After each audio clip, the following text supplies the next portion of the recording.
বাপের বাড়ি এসেছিলাম। মা বলল তোর সেই প্রিয় বাটা মাছের ঝাল করব। ভাবলাম তাহলে একদমই মিস করা যাবে না, ভিডিও তো করতেই হবে, তাই ভিডিওটা করে রাখলাম। আর দেখবেন এই রান্নাটা করে দারুণ খেতে, শুধু এই দিয়েই ভাত খাওয়া হয়ে যাবে। পেঁয়াজ সর্ষে ছাড়া বাটা মাছ এমনভাবে খেলেও যে কত ভালো লাগে। আর যে রান্নাটা করব সেটা দেখে আপনারা ট্রাই করে দেখবেন কতটা ভালো লাগে। প্রথমে এই বাটা মাছগুলো বড় বড় পিস বলে আধখানা করে কেটে নেওয়া হয়েছে, হলুদ আর নুন মেখে এবারে ভাজা হচ্ছে। মাছগুলোকে এরকম লাল লাল করে ভেজে নেওয়া হচ্ছে, ভেজে তুলে রাখবো এবারে সবগুলো।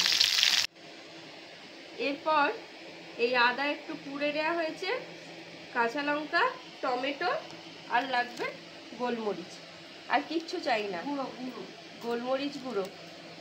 এর মধ্যেই রান্না হয়ে যাবে, উপকরণও কম লাগে আর ঝটপট রান্নাও হয়ে যায়, খেতেও খুব ভালো হয়। এবারে কড়াতে তেল দেওয়া হয়েছে, তেলেতে আর এই টমেটো তেলেতে এই কাঁচা লঙ্কাগুলো প্রথমে দিয়ে দিচ্ছি, টমেটো কুচি,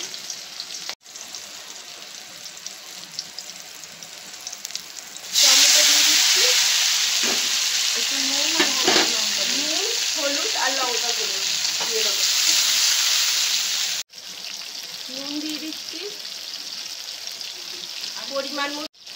পরিমাণ মতো নুন দিয়ে দিলাম।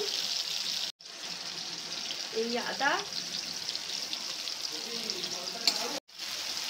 এবারে এই হলুদ গুঁড়ো দিয়ে দিলাম,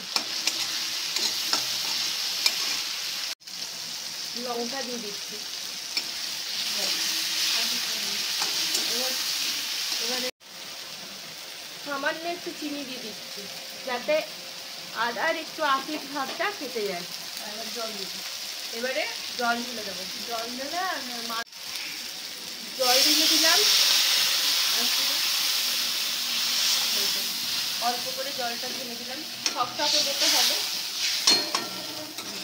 শুকনো শুকনো। তারপরে এই মাছগুলো ঢেলে দেওয়া হলো,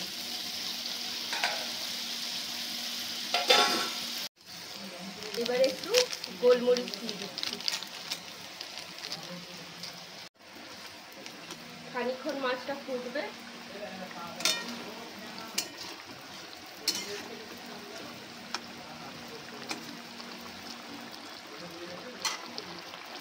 দেখুন কেমন শুকনো মতো হয়ে গেছে, জলটা পেটে নেবে, দারুণ লাগে এইরকম ভাবে খেতে পেঁয়াজ ছাড়া।